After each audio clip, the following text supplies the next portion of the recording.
আচ্ছা বোন, মানে আমি যখন দোকানে চলে যাই, আমার বউ কি প্রতিনিয়ত আমার মার সাথে এরকম করে? এই যে আমার মায়ের দিয়ে রান্না করায়, আমার আমার মার গায়ে হাত তুলে প্রতিনিয়ত করে। ভাইজান, অনেক দিন ধরে ভাবতাছি যে আপনার আমি সত্যি কথাটা কমু, কিন্তু ভাবি যে পাজি হ্যার ভয়ে আমি আপনার কিছু কইতে পারি না। চিন্তা করছো? আরে তুমিও তো এবারের বউ, আমার বউ, আমার মার সাথে সেরকম অন্যায় অত্যাচার কেন কর? আর বাবা, তোরে বিয়া করে আনছি, তুই রান্না বান্না করবি, সংসার সামলাবি, তা না কইরা আমার বয়স্ক মা, অসুস্থ মা, এই মায়ের দিয়ে সমস্ত কাজ করা এবারে।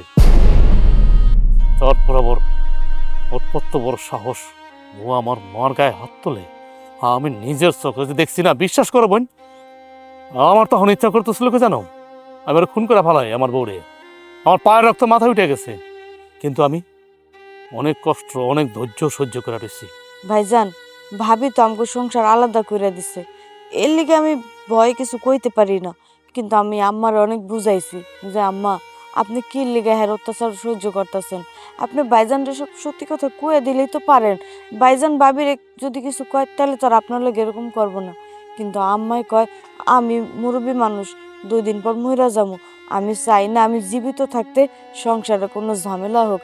এর লিগে আম্মা সব কিছু মুখ বুঝে সহ্য করে। আর আমিও ভয় আপনার বউরে কিছু কই না।